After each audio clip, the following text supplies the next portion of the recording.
Hello friends, episode की start में दिखाता है जिंगजी जुनताई के लिए खाना लेकर आती है। तभी वहाँ पर एक लड़की बैठी होती है और जुनताई से कहती है कि तुम आज बहुत अलग लग रही हो, तुम्हारे पैंट पे जो किटी है वो बहुत ज्यादा क्यूट लग रही है। ये सब सुनकर जिंगजी यहाँ पर हंसने लगती है।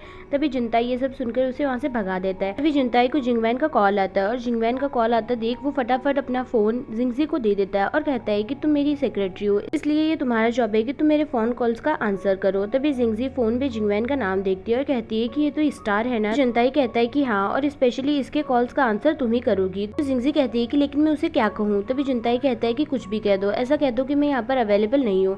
तभी जिंगजी कॉल उठाती है तो जिंगवैन कहने लगती है कि जुनताई तुम कहाँ पर हो, तुम कैसे हो, मुझे तुमसे मिलना है। तभी जिंगजी कहती है कि मैं जिंगजी बोल रही हूँ, उसकी सेक्रेटरी। उसने कहा है कि वो अवेलेबल नहीं है। ये सुनते ही जुनताई का रिएक्शन ये होता है। तभी जिंगवैन कहती है कि तुम कौन हो और तुम दोनों में क्या रिलेशन है। लेकिन जिंगजी उसका जवाब नहीं देती है और कॉल काट देती है। फिर जुनताई उसे कहता है कि क्या तुम पागल हो गई हो, तुम अपना दिमाग कहीं भूल कर आ गई हो क्या, तुमने ऐसा क्यों कहा कि मैंने कहा है कि तुमसे कि मैं अवेलेबल नहीं हूँ। तो जिंगजी कहती है कि छोड़ो ना, अब इतना डिटेल में क्यों जा रहे हो, तुम खाने पे कंसंट्रेट करो। और फिर नेक्स्ट सीन दिखाते हैं जिंगवैन के डैड उसे कह रहे होते हैं कि तुम सुपर पावर फाइनल्स के ट्रेनीज में पार्टिसिपेट करो। तो जिंगवैन कहती है कि डैड मैं तो ऑलरेडी एक स्टार हूँ, मुझे उसमें पार्टिसिपेट करने की क्या जरूरत है। तो उसके डैड बताते हैं कि जुनताई और उसके ग्रैंडपा ने एक बैट लगाई है कि अगर जुनताई सुपर पावर फाइनल्स जीतता है तो वो तुमसे शादी नहीं करेगा। ये सुनकर जिंगवैन बहुत अपसेट हो जाती है और कहती है कि वो मुझे पसंद क्यों नहीं करता। तभी उसके डैड कहते हैं कि इसीलिए मैं तुम्हें कह रहा हूँ कि पार्टिसिपेट करो, जिससे कि तुम हर वक्त उसके आसपास ही रहोगी और उसके दिल में अपने लिए जगह बना पाओगी। ये सुनकर जिंगवैन बहुत ज्यादा खुश हो जाती है और अपने डैड को थैंक यू कहती है। फिर नेक्स्ट सीन दिखाता है जुनताई मिंगजी के पास आता है और कहता है कि अब तो जिंगवैन और वो भी इस कॉम्पिटिशन में पार्टिसिपेट कर रहे हैं, ये सब क्या चल रहा है, मुझे ये सब नहीं करना। तभी मिंगजी उसे बताता है कि ये सब ग्रैंडपा ने अरेंज किया है ताकि जिंगवैन तुम्हारे करीब आ सके और तुम दोनों एक दूसरे को और अच्छी तरीके से जान सको। तभी जुनताई कहता है कि नहीं, मुझे ये सब नहीं चाहिए, अगर वो ऐसे करेंगे तो मैं ये सब नहीं करूँगा, ना ही कंपटीशन में पार्टिसिपेट करूँगा, ना ही कुछ। तभी मिंगजी कहता है कि अगर तुमने कंपटीशन में पार्टिसिपेट नहीं किया तो तुम ये बैट हार जाओगे, तो तुम सोच लो क्या होगा। तो जुनताई कहता है ठीक है, ये मैं अपनी तरीके से हैंडल करूँगा। नेक्स्ट सीन दिखाते हैं जिंगजी पार्ट टाइम जॉब के लिए यहाँ पर आती है और उसे एक पार्ट टाइम जॉब मिल जाती है क्लीनिंग की। और फिर नेक्स्ट सीन दिखाते हैं यहाँ एंट्री होती है टोंग की, जो कि ट्रेनीज की हेड है और उनको गाइड करती है। मैनेजर उसे बताती है कि यहाँ पर टोटल 60 ट्रेनीज है, अगर आप सबका एक एक मिनट करके भी इंट्रोडक्शन लेती हैं तो 60 मिनट्स हो जाएंगे। तो टोंग कहती है कि मेरे पास इतना टाइम नहीं है कि मैं वेस्ट करूँ, तुम सबका इंट्रोडक्शन 10-10 सेकंड में ले लो और अगर जो 10 सेकंड में इंट्रोडक्शन नहीं देता है उसे तुम निकाल देना। मैनेजर कहती है ठीक है। और फिर नेक्स्ट सीन दिखाते हैं मिंगजी टोंग के पास आता है और कहता है कि अभी भी तुम्हारा गुस्सा वैसा ही है। फिर वो कहता है कि हो और जिंगवैन भी इसमें पार्टिसिपेट कर रहे हैं। तभी टोंग कहती है कि ये सब क्या चल रहा है, अब वो लोग भी इसमें पार्टिसिपेट कर रहे हैं, हमारे यहाँ टोटल 60 ट्रेनीज हो चुके हैं, अब हम ये कैसे मैनेज करेंगे, वो लोग अमीर है तो क्या वो कुछ भी कर सकते हैं। मिंगजी कहता है कि तुम एक बार उनका ट्रायल ले लो, अगर तुमको उनकी परफॉर्मेंस नहीं पसंद आती है तो तुम उन्हें निकाल देना, लेकिन उन्हें पार्टिसिपेट तो करने दो। तो टोंग कहती है ठीक है, लेकिन मेरे लिए सभी ट्रेनीज इक्वल है और मैं कोई उनको स्पेशल ट्रीटमेंट नहीं देने वाली। तो मिंगजी कहता है ठीक है। नेक्स्ट सीन दिखाते हैं जिंगवैन और उसका भाई हुओ यहाँ पर आते हैं और सभी लोग उन्हीं को देख रहे होते हैं। फिर यहाँ डिवाइडिंग सेरेमनी स्टार्ट होती है जहाँ पर सभी ट्रेनीज को 2 टीम में डिवाइड होना है। टीम के लीडर होते हैं जुनताई और हुओ। तभी होस्ट उन्हें कहती है कि आप एक एक करके बजर बजाइए और अपनी अपनी टीम में मेंबर सेलेक्ट कर लीजिए। फिर यहाँ मिंगजी अपने मैनेजर से कहता है कि जैसे हमने प्लान किया था वैसे ही होगा ना। तो मैनेजर कहता है कि हाँ, जैसे ही जुनताई वो बजर प्रेस करेगा सबसे पहले जिंगवैन का ही नाम आएगा और वो उसी की टीम में जाएगी। तो मिंगजे कहता है ठीक है। और फिर यहाँ जुनताई बजर प्रेस करने वाला होता है, लेकिन तभी वो रुक जाता है और कहता है कि मैं ये वाले टेक्निक यूज नहीं करूंगा, मैं खुद से ही मेंबर्स चूज करूंगा। सुनकर मिंगजे परेशान हो जाता है। तो मैनेजर कहता है कि सर आप टेंशन मत लीजिए, हमारे पास प्लान बी है, हमने हुओ को कह दिया है कि वो जिंगवैन को सेलेक्ट ना करे। यहाँ दोनों टीम लीडर एक एक करके मेंबर सेलेक्ट करने लगते हैं और एंड में एक लड़की और जिंगवैन बच जाती है। तभी हुओ कहता है कि जिंगवैन एक पॉपुलर स्टार है, तुम उसे सेलेक्ट क्यों नहीं करते। तो जुनताई कहता है कि एक स्ट्रॉन्ग प्लेयर की जरूरत एक वीक टीम को होती है, इसे तुम्हारी टीम में जाना चाहिए ताकि हम दोनों की टीम का बैलेंस बना रहे। ये बात सुनकर हुओ दूसरी लड़की को सेलेक्ट कर लेता है और ये देखकर जुनताई को बहुत ज्यादा गुस्सा आता है। फिर यहाँ होस्ट कहती है कि अब जिंगवैन लास्ट लड़की बची हुई है, तो जुनताई के पास कोई भी ऑप्शन नहीं है, तो ये डायरेक्ट जुनताई की टीम में जाती है। फिर यहाँ पर जिंगजी आती है और जुनताई उसे आते हुए देख लेता है। तभी वो होस्ट से कहता है कि मैंने कहा ना, मैं इसे अपनी टीम में नहीं लूंगा, एक स्ट्रॉन्ग प्लेयर को एक वीक टीम में जाना चाहिए। तभी होस्ट कहती है कि दोनों टीम में इक्वल मेंबर्स के होना जरूरी है और और जिंगवेन यहाँ पर अकेली बची है तो वो डायरेक्टली नेचुरली आपकी टीम में ही जाएगी। जुनताई कहता है कि नहीं, मैंने ऑलरेडी एक ट्रेनी पहले से ही सेलेक्ट करके रखी थी। ये सुनकर जिंगवेन शॉक्ड होती है और कहती है कि तुम जिसके बारे में बात कर रही हो वो कहाँ पर है। फिर जुनताई जिंगजी की तरफ इशारा करता है और कहता है कि वो देखो वो रही, और तभी सभी लोग जिंगजी को देखने लगते हैं। फिर जुनताई बताता है कि मैं इससे अमेरिका में मिला था और मैंने इसकी परफॉर्मेंस देखी, ये बहुत ही टैलेंटेड और स्ट्रेंथफुल लड़की है और यही मेरी टीम में आएगी। वहीं दूसरी तरफ जुनताई के ग्रैंडपा और उसके डैड ये सब लाइव देख रहे होते हैं। तभी उसके ग्रैंडपा कहते हैं कि ये सब क्या कर रहा है, क्या ये पागल हो गया है, ये सब करके ये क्या करना चाहता है। फिर यहाँ जिंगजी से सभी लोग सवाल जवाब करने लगते हैं। तभी जिंगजी ये सब सुनकर वहाँ से भाग जाती है।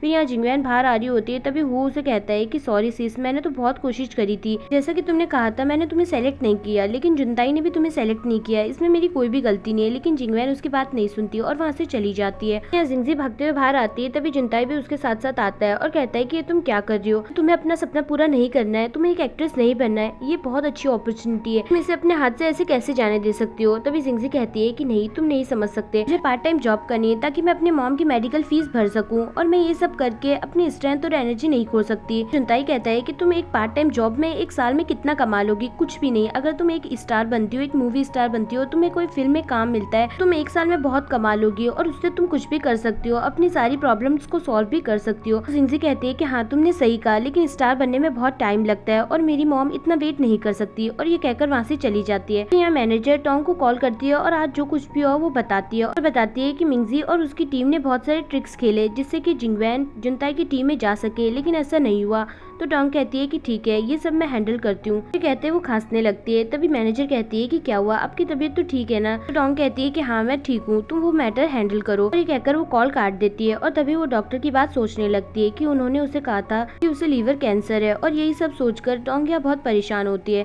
फिर वो यहाँ पर आती है। तभी मिंगजी उसे कहता है कि प्लीज मेरी बात समझने की कोशिश करो, जो भी मैंने कुछ किया वो दो फैमिलीज का डिसीजन है, मैं इसमें कुछ भी नहीं कर सकता। टोंग कहती है कि तुम लोग ऐसे ट्रिक्स कैसे खेल सकते हो, तुम लोग फेयर क्यों नहीं रहते, वो लोग बहुत रिच हैं तो क्या कुछ भी करेंगे, मैं ऐसा नहीं होने दूंगी। मिंगजी कहता है कि सॉरी, अब से मैं ऐसा नहीं करूंगा। तो टोंग कहती है कि अभी मुझे कुछ भी नहीं सुनना है, इसलिए तुम यहाँ से चले जाओ, और फिर मिंगजी वहाँ से चला जाता है। नेक्स्ट दिखाते हैं जिंगजी जुनताई ने जो कुछ भी कहा वो सोच रही होती है और अपने सपने के बारे में भी सोच रही होती है। फिर वो ऑरोरा स्टेचू देखती है और कहती है कि मुझे अपना सपना जरूर पूरा करना चाहिए, और फिर वो यहाँ हॉस्पिटल आती है अपनी मॉम से मिलने के लिए। तभी डॉक्टर वहाँ पर आते हैं और कहते हैं कि हमारी मॉम बहुत अच्छे से रिकवर कर रही है और बहुत जल्दी ठीक हो जाएंगी, और फिर कहते हैं कि तुम्हें मेडिकल फीस भरने की जरूरत नहीं है क्योंकि ये हॉस्पिटल की तरफ से फ्री है। सुनते ही जिंगजी बहुत ज्यादा खुश हो जाती है और डॉक्टर को थैंक यू कहने लगती है। फिर वो यहाँ से जा रही होती है। तभी उसे वहाँ पर पोलर लाइट दिखती है और वो उसकी तरफ भागते हुए जाती है और उसे देखते हुए बहुत ज्यादा खुश हो रही होती है।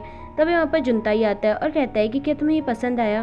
तो जिंगजी कहती है कि क्या क्या ये तुमने किया है। तो जुनताई कहता है कि हाँ, ये मैंने स्पेशली तुम्हारे लिए बनाया है। तो जिंगजी कहती है कि क्यों। तो जुनताई कहता है कि मैंने हमेशा तुम्हारे बैग पर ये ऑरोरा स्टैचू लगा हुआ देखा है और इससे मैंने गैस किया कि तुम्हें ये पोलर लाइट जरूर पसंद आएगी। जिंगजी कहती है कि हाँ, ये ऑरोरा स्टैचू मेरे लिए बहुत प्रीशियस है। जब मैं छोटी थी तब मैं कभी भी दुखी होती या परेशान होती या कोई काम मुझसे नहीं होता तो मैं ये ऑरोरा स्टैचू देख लेती, क्योंकि इसे देखने से मुझे हर काम करने की स्ट्रेंथ और पावर मिलती है।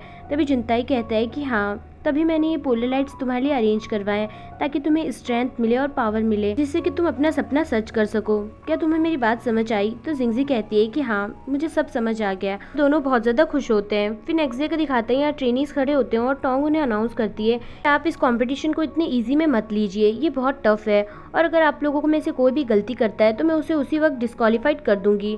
तभी वो जिंगवेन से कहती है कि जिंगवेन, तुम इन्हें एक एग्जाम्पल सेट करके दिखाओ। जिंगवेन कहती है ठीक है, और फिर वो सभी को डांस करके दिखाने लगती है और सभी उसका डांस देखकर बहुत ज्यादा खुश होते हैं और सरप्राइज भी होते हैं और उसके लिए क्लैप करने लगते हैं। टोंग कहती है कि आप लोगों ने इसका डांस देखा ना, ये मेरे लिए बहुत लो स्टैंडर्ड डांस है और इस कंपटीशन के लिए भी, इसलिए आपको इससे भी ज्यादा हार्ड वर्क करना होगा। सब सुनकर सभी लोग शॉक्ड होते हैं। फिर टोंग कहती है कि अब तुम्हारे पास सिर्फ 7 डेज है, इन 7 डेज में एक एक करके सब लोग बाहर एलिमिनेट होते जाएंगे, इसलिए आप जितना हो सके उतना हार्ड वर्क कीजिए, और ये कहकर वहाँ से चली जाती है। फिर एक्शन दिखाते हैं, जिंगवेन जुनताई के पास आती है और कहती है कि जुनताई, तुम मुझे इतना हेट क्यों करते हो। तो जुनताई कहता है कि किसने कहा कि मैं तुम्हें हेट करता हूँ, हूँ। तो जिंगवैन कहती है कि फिर तुमने मेरी जगह उस जिंगजी को क्यों चूज किया। तो जुनताई कहता है कि क्योंकि मैं तुम्हें अपनी टीम में लेकर इसे और कॉम्प्लिकेट नहीं करना चाहता था। मैं नहीं चाहता कि कोई भी हमारे बारे में कुछ भी गॉसिप करे। तो जिंगवैन कहती है ठीक है, आज रात को तुम मेरे साथ डिनर के लिए चलना बिस्ट्रो रेस्टोरेंट में। लेकिन जिंताई कुछ भी जवाब नहीं देता। तो जिंगवैन कहती है ठीक है, मैं तुम्हारी रिप्लाई का वेट करूंगी, और ये कहकर वहाँ से चली जाती है।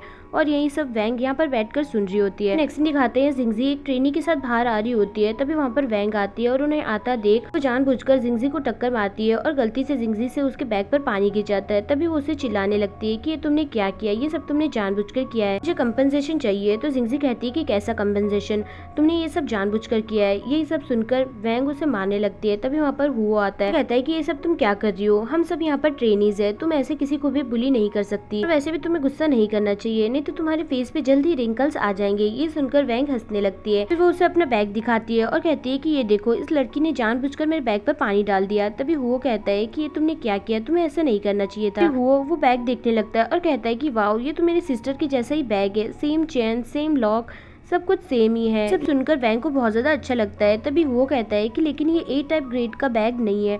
और ये सुनते ही जिंगजी को यहाँ पर हंसी आ जाती है। तभी वैंग जिंगजी को हंसता देखकर कहती है कि तुम बचोगी नहीं, मैं तुमसे बदला लेकर रहूंगी। और ये कहकर वहाँ से चली जाती है। उसके जाने के बाद जिंगजी भी यहाँ से जाने लगती है। तभी वो उसका हाथ पकड़कर साइड में ले आता है और यहीं पर हमारा एपिसोड खत्म होता है। वीडियो पसंद आई हो तो प्लीज कमेंट करके मुझे जरूर बताएं, और वीडियो को लाइक और चैनल को सब्सक्राइब करना ना भूलें, जिससे कि लेटेस्ट अपडेट्स आपको मिलती रहें। सो कीप वॉचिंग, ख्याल रखिएगा, बाय बाय।